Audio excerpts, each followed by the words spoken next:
So then I just had to do that 26 million times. The only trouble is 26 million if it takes a couple seconds to do each one of those, is which it took that, at least when we started. Things have speeded up a little bit. That's 52 million seconds. That's almost 2 years. It's about 2 years. And of course, the trouble with, even if I was willing to do this, I mean, this was sort of my own little project here for 2 years. After 2 years, I think we'd be farther behind than when we started. There are more records than that coming into WorldCat. But with the idea of doing these things in parallel, we found that we could run at least 40 of those clients, of those programs that are pretending to be the connection client. We could run quite a few of those. So we could do 20 records per second, really without straining the front end of the system at all. Now there's some other limitations, but we ended up so that we could do somewhere in the 700,000 to 1 million records a day, or headings per day. So that comes up to something like 3 million a week, or 2 to 3 months, and that's really a doable project, and we've done that. So now if you go into, especially if you have a cataloging view of WorldCat, and you look at records, you'll see a little OCLCG in the 040, and that indicates that the programs touch that record, and most of the headings in there should be linked to the authority file.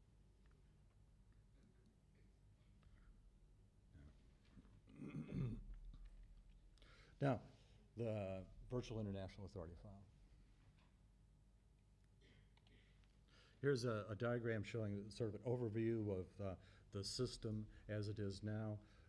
Right now we have 3 authority files that we're working with. The German DNB file, the BNF file from the French, and the LC NACO file. So what we do is, you can't just take the authority files and match them. There just isn't enough information in each authority file to do a reliable matching of the names, or at least not to do a reliable matching of as many names as you wanted to do. So we also pull in the bibliographic records associated with those records, with the authority file. And that gives us a lot more titles and ISBNs and control numbers, co-authors, a lot more information because that are in the bibliographic records that just aren't reflected in the authority records. So we pull all that in, and then we do the match across the 3 files. Currently, we're just doing personal names so we have about 25 million associated bibliographic records for that, and we currently, I think it's maybe a little higher than that right now, about 1.2 million, 1.4 million links between the different files. Now, here the idea is that that if you put in the German form of Tchaikovsky, you could find all the different forms of it in different catalogs, which should help searching. But you could also display the name in the German form of the name if you wanted to do it, if your catalog was bright enough to do that. Doing that. So the matching is fairly straightforward. There are a lot of records to match, but the individual matches aren't that complicated. We look for names and dates in the headings, standard numbers, titles, co-authors, publishers, and subjects too, if they seem to be associated with the person. So here's a display of what the current system that we have up at viaf.org. I've done a search for Thomas Keneally, and you can see that there 4 records came up. 3 of those under the Keneally name. I think William Coyle is actually a pseudonym for some things that only LC had.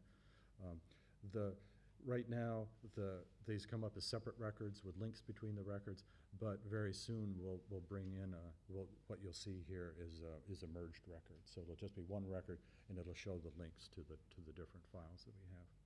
If you follow the links there, you go to an enhanced authority record, which has all the information that we could find about Thomas Keneally within the French file, within the German file, within the English file. So it will have hundreds and hundreds of titles and links to bibliographic records and ISBNs and that sort of thing.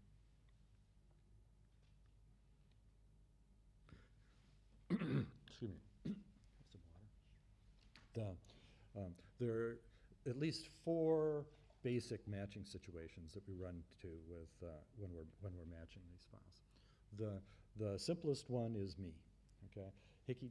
I'm in the LC file. I'm in but that's the only file I'm in. I'm not in the French or the German. So I'm just there. We don't have to link that to anything. It's very simple. Of course, if we did link it, it would be a mistake. But and this is probably typical. Most names are only in one file. Here's another fairly common case. The name for Lorcan Dempsey is in all 3 files, and it's the same name in all 3 files. Now, just the name Lorcan Dempsey by itself wouldn't be enough information so that you could reliably match that. But we also have title information. We were able to match Lorcan across the 3 files. Here's another common case where the names are different in the files. This is the Tchaikovsky case. So the names are different in each of the files, but they really need to be brought together. It's just one person with 3 different names. And then the last case is probably the trickiest one, where one file has 2 people that have been mushed together. It may or may not be indicated as an undifferentiated name in the authority file, but for whatever reason, there are really 2 people involved in this.